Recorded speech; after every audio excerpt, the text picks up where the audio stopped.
அதாவது அம்பேத்கர் சொல்லுவார், அதிகாரத்தை நோக்கி போகணும், அதிகாரத்தை கையகப்படுத்தணும்னு. சரியா? இப்போது பண்ணையார் வீட்டில் சோறு வாங்க போகிறோம், சின்ன தூக்கத்துன்னு போகிறோம், பத்தலை, உடனே நாளைக்கு பெரிய தூக்கத்துன்னு போகணும் அப்படின்னு பண்ணையார்கிட்ட தான் போய் சோறு வாங்குவேன். பண்ணையார்கிட்ட என்ன சோறு வாங்குவேன்?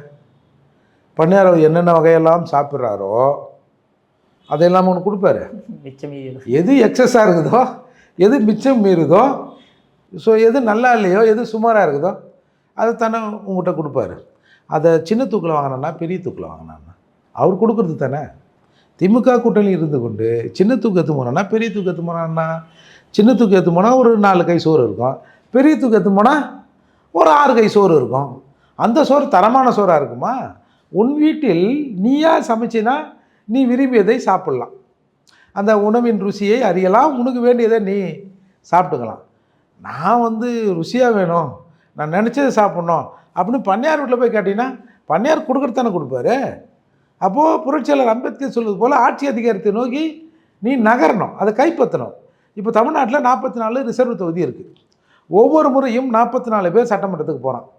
44 பேர் என்னடா பண்ணுறான் கடவுள் கூட தெரியாது போல. அவன் என்ன பண்ணாலும் அவனுக்கு தெரியுதா? அதுவும் தெரில. இதில் வேறு சொல்கிறானுவோ அந்த சட்டமன்றத்தில் அந்த கடவுள் கூட கேட்டால் தான் கொடுப்பாரு, அது எந்த அட்ரஸ்ன்னு தெரில. கேட்டால் நம்ம கூட ஒரு 4 பேர் அமுச்சு விடலாம், எப்போ அந்த இடத்துல போனால் அவர் கேட்டதை கொடுக்குறாராமான்னு. அந்த கடவுள் கூட கேட்டால் தான் கொடுப்பாரு, திராவிட கடவுள் கேட்காமே கொடுக்குறாரு. நல்லா இருக்குல்ல இது? அப்படி பேசுகிறாங்களே தவிர யாரும் இந்த சமூகத்துக்காக பேசுனது. உதாரணம் சொல்ல போனால் இன்றைக்கி வேங்கவே இல்லை, இவ்வளோ அசம்பாவிதங்கள் நடந்தது. 44 பேர் ஒருத்தன் பேசுனானா? ஒருத்தன் கம்யூனிஸ்ட்லேயும் ரிசர்வ் தொகுதி எம்எல்ஏக்கள் இருந்திருப்பாங்கல்ல, அவங்க கூட பேசலையே.